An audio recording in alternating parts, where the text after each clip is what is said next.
हर 100 में से 63 आदमियों के खून में एलडीएल की मात्रा सामान्य से अधिक पाई गई। और यह बात मैं नहीं, 2019 में भारत के 250 से भी ज्यादा शहरों में 26 लाख लोगों के ऊपर हुई एक स्टडी में यह पता लगा था। अब जरा सोचकर देखिए, 2020 के बाद जब रोजाना चलते फिरते और जवान लोगों में हार्ट अटैक के केस इतने अधिक देखने को मिल रहे हैं, तो अब स्थिति कैसी होगी।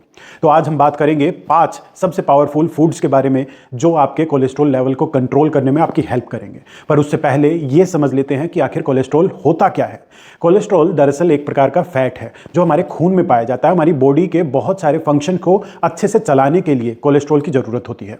जैसे हमारी बॉडी के नए टिश्यूज को बनाने के लिए या फिर पुराने टिश्यूज में जो रिपेयरिंग का काम होता है उसके लिए इसकी जरूरत होती है। ये हमारे लीवर के बाइल प्रोडक्शन के लिए जिम्मेदार होता है, जो ना केवल डाइजेशन के लिए बल्कि vitamin A, vitamin D, vitamin E, vitamin के जो कि फैट सॉल्युबल विटामिन है उनके अब्जॉर्प्शन में सहायता करता है। शरीर के बहुत सारे महत्वपूर्ण हार्मोन्स जैसे एस्ट्रोजन, टेस्टोस्टेरोन के निर्माण में इसकी बहुत अधिक आवश्यकता होती है। कुल मिलाकर ये हमारे मेटाबॉलिज्म से लेकर हमारी ग्रोथ, हमारे रिप्रोडक्शन जैसे महत्वपूर्ण कार्यों के लिए बहुत अधिक आवश्यक है। पर जैसा हर चीज के साथ होता है कि अति किसी भी चीज की भली नहीं होती, ठीक वैसा ही इसके साथ है।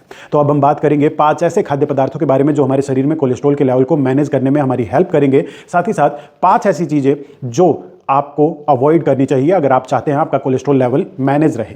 सबसे पहली चीज जिसे अवॉइड करना चाहिए वो है गेहूं और चावल का प्रयोग। उसकी जगह आप पॉजिटिव मिलेट्स, कोदो, कंगनी, कुटकी, सावा, मुराद, जिसे जंगली बाजरा के नाम से भी जाना जाता है, उनका प्रयोग करना चाहिए। इनमें सोल्यूबल फाइबर्स की मात्रा काफी अधिक पाई जाती है जो कि हमारे लीवर में कोलेस्ट्रॉल के प्रोडक्शन को कम करती है, साथ ही साथ उन्हें मैनेज करने में भी सहायता करती है। जबकि गेहूं और चावल ठीक इसके विपरीत लीवर में कोलेस्ट्रॉल के प्रोडक्शन को बढ़ावा देते हैं और इनमें फाइबर की मात्रा पॉजिटिव मिलेट्स के मुकाबले बहुत कम पाई जाती है। दरअसल फाइबर कोलेस्ट्रॉल के साथ बाइंड हो जाता है और उसे हमारे खून में पहुंचने की संभावनाओं को कम कर देता है। दूसरी चीज जिसे आपको अवॉइड करना चाहिए वो है रिफाइंड तेल और पाम ऑयल का प्रयोग। इन दोनों में ही ट्रांस और सैचुरेटेड फैट की मात्रा बहुत ज्यादा पाई जाती है। उससे भी ज्यादा खतरनाक बात यह है कि इनको जब प्रोसेस किया जाता है तब इनके अंदर जो कुछ खूबियां हैं भी वो भी खत्म हो जाती है, जैसे एंटीऑक्सीडेंट या कुछ न्यूट्रिशनल वैल्यू है वो भी खत्म हो जाती है। इसकी जगह हमेशा गाय के शुद्ध देसी घी का, कच्ची घानी के तेल का, फिर चाहे वो सरसों का हो, तिल का हो, नारियल का हो, उनका प्रयोग करना चाहिए। हालांकि इन्हें भी बहुत अधिक मात्रा में प्रयोग नहीं करना चाहिए और चीजों को तल कर खाने की जो हमारी भारतीयों की आदत है उसे थोड़ा अवॉइड करना चाहिए।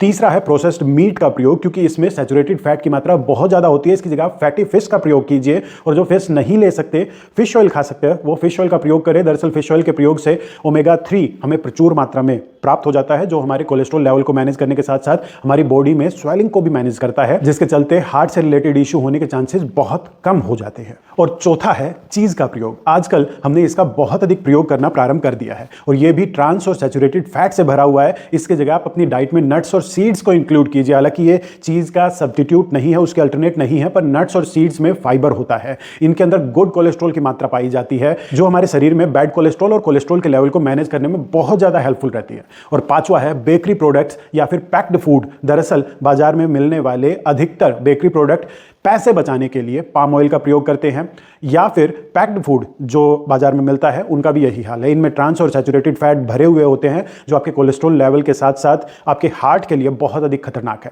आप इसकी जगह लहसुन और अर्जुन की छाल का प्रयोग कीजिए। इनको अपने रोजमर्रा के जीवन में इंक्लूड कर लीजिए। ये दोनों ही चीजें ब्लड कोलेस्ट्रॉल लेवल को कम करने के साथ साथ आपके हार्ट के लिए भी बहुत अधिक बेनिफिशियल है।